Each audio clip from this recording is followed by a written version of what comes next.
The topic of confidence. It is a good one for all of us because confidence is a required ingredient for everything that we are hoping for in the pursuit of the life we're trying to create inside of this year or any year.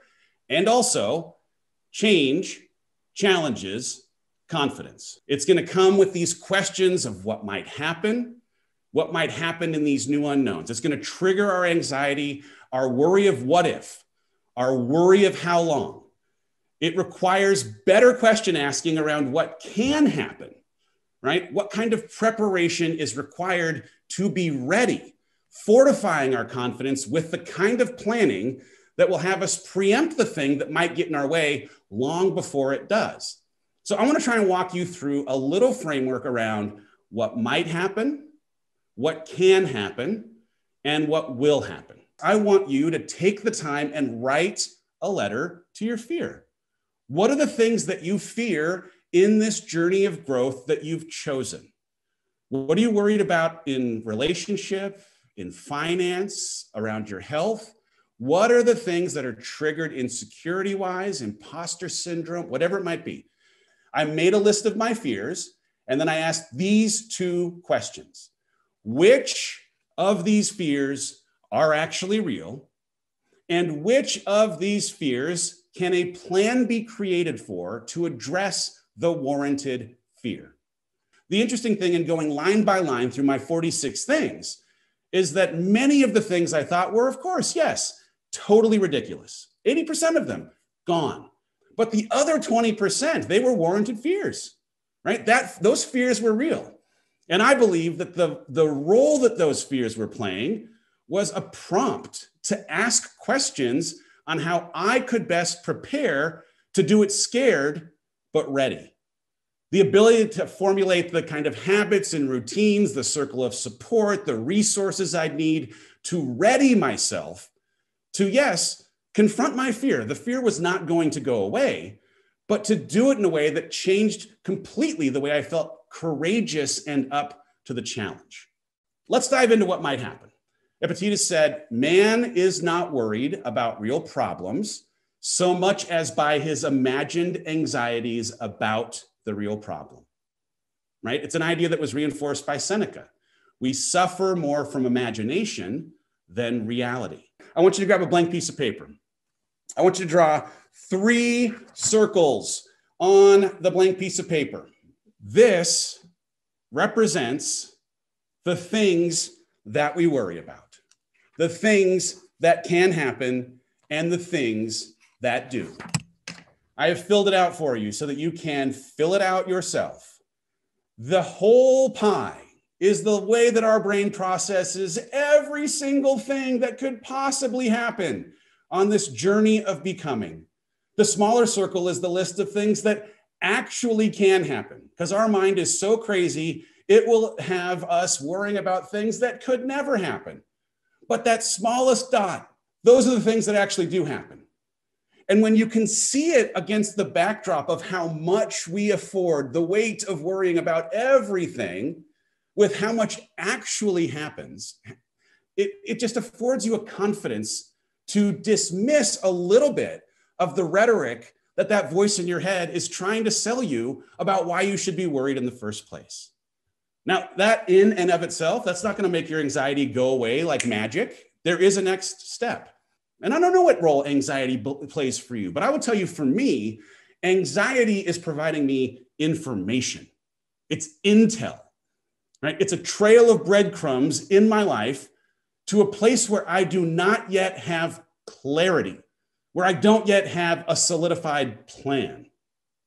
And in the ambiguity that exists in not yet having a plan, I am afforded an opportunity because of the message relayed by anxiety to dive into and consider how I might become just a little bit more prepared for this piece in my life.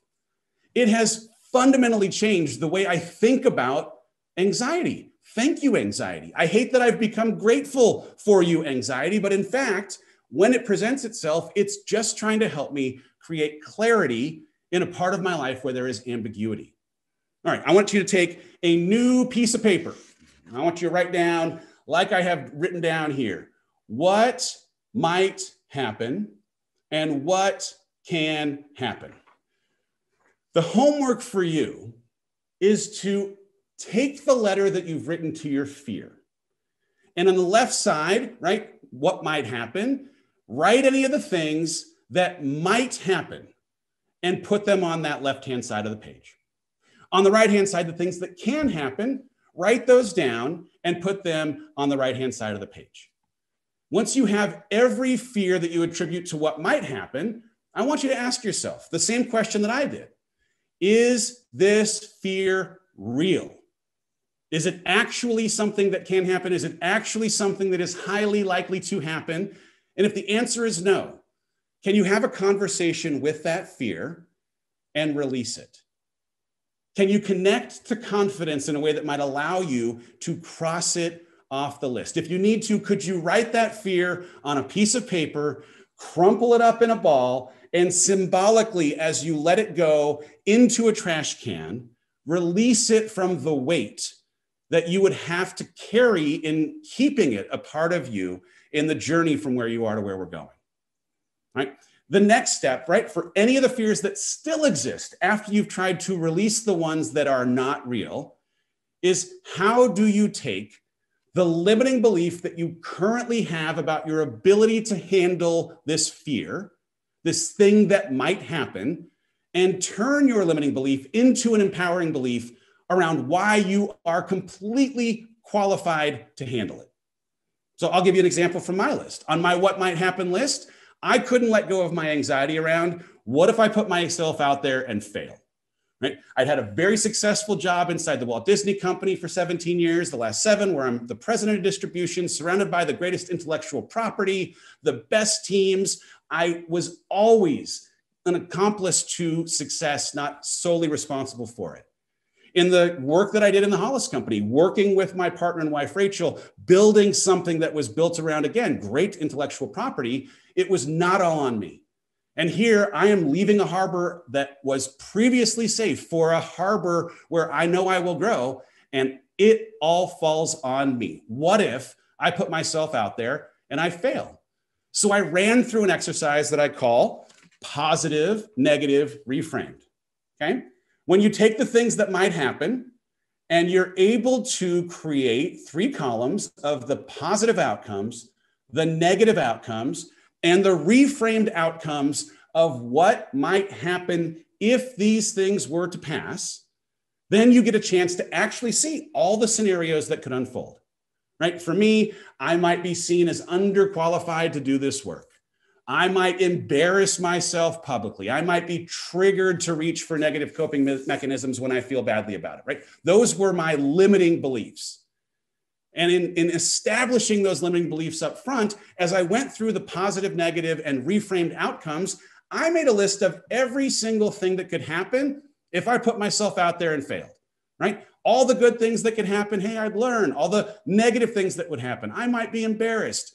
And anytime I wrote something that was negative, I was then challenging myself to ask, but is there good that could come from this negative scenario that I'm believing in? Is there a way for me to see that negative as happening for me instead of to me? And once I went through the positive, negative, and reframed outcomes, I was able to go back to my limiting beliefs. And I was able to challenge each of them in a way that made them empowering, in a way that fortified me with the confidence to believe that I am perfectly qualified. And so my limiting beliefs became, I'm already qualified to do this work because of the experiences that I've had and the willingness to be vulnerable and share this journey with others. I change it to the only way that I'll acquire skills necessary for the audacity of my life is if I can envision the embracing of failure as the vehicle that's going to help me grow. I reminded myself that I've already made it through 100% of my failures. And I've done so in a way that has every single time left me stronger, having learned more and growing because of them. Okay, so that's the work for you. I want you to take your fears, create this exhaustive list of every single thing that can happen, positive, negative, and then reframe anything that's negative. And do some work on the limiting beliefs that you have going into the exercise and how knowing now that you can turn any of the negative scenarios into something positive that it might afford you this permission to have an empowering belief on why you are perfectly qualified for this life you are hoping to live. We're going to talk about values, establishing a foundation for what you stand for, right? Identifying the non-negotiables in your life. They frame who you are. They frame how you hope to feel the day, experience your week, how you hope to show up in the world. But if you don't know what you stand for, if you don't know what your values are, you'll have no hope in actually focusing in on or creating discipline around the life that you hope to build, to enjoy. When I'm doing coaching, I did this last time. I'm gonna do this probably every time. For some reason, I tend to turn to sailing as a storytelling device. I'm not a sailor, I'll be honest, but there is something about this idea of leaving a safe harbor from which we often find ourselves tethered to for the life of personal freedom, for the fully exploited potential that might exist beyond the jetty. The attempt, as I say, to honor the intention of a creator who very deliberately puts specific skills, gifts inside of your being. All of those things happen when you push into choppy water. So when I was thinking about how do I talk about values, I was actually drawn to a story I'd heard about something called ship killers. Let me explain. Ancient seafarers, when they were plotting their courses, originally it was by stars. I'm sure that they used some kind of geometry, maybe even depended on Dwayne Johnson from Moana. I'm not sure, but they often were looking at some North Star that kept them moving in the right direction, that regardless of the conditions of the sea, they knew to value so that they could make it on their journey. And as time progressed, maps end up coming in. And so now instead of stars, they're looking at paper, and on the maps, there were particular things to take note of that were called ship killers. Rocks, islets, breakers, reefs, wrecks, obstructions, spoil areas, right? I said I'm not a sailor, so I had to actually look up what a couple of those things are. I didn't know what an islet was. I don't know what a spoil area is. It doesn't matter. That's not the point. The point is, if you're going to head out to sea, damaging your hull or bending your propeller or anything that might keep you as the floating boat from floating, that might make it run aground or stop floating, that's not ideal. That's not a value, right? The value that any skipper has is to keep this vessel sailing, to do it in waters that allow it to traverse the sea safely and in as uninterrupted a way as possible as they make their way toward their destination, that North Star. And so the interesting thing for me about values is that core values are obviously things that help you clearly identify what you stand for in a way that designs guardrails around what you do, right? Follow that star. And maybe more importantly, what you don't do, right? Don't sink that boat. So the ways that you navigate and progress through the journey of whatever ends up sitting ahead for you is balanced in some ways around what you do consistently, discipline and focus, and making sure you're avoiding what you don't do so that you don't run aground.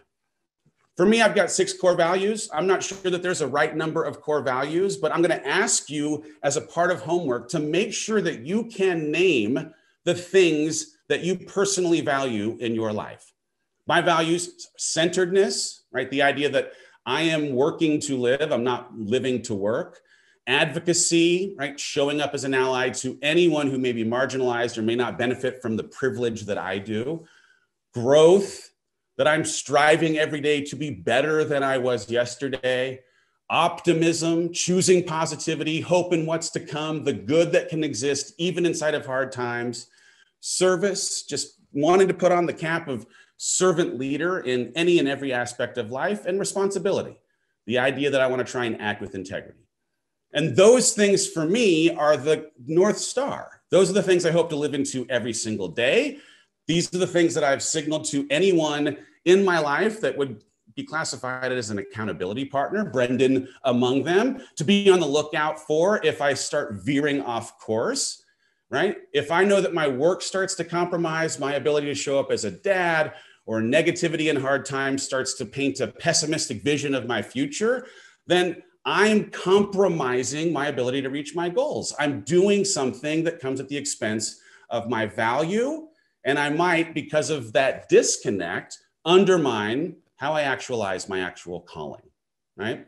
So I know why I'm on this planet, right? I'm on this planet to change it, to have impact on it, right? The purpose of my creation is a reflection of the values that I hold. And I will argue they need to be a reflection of the values that you hold.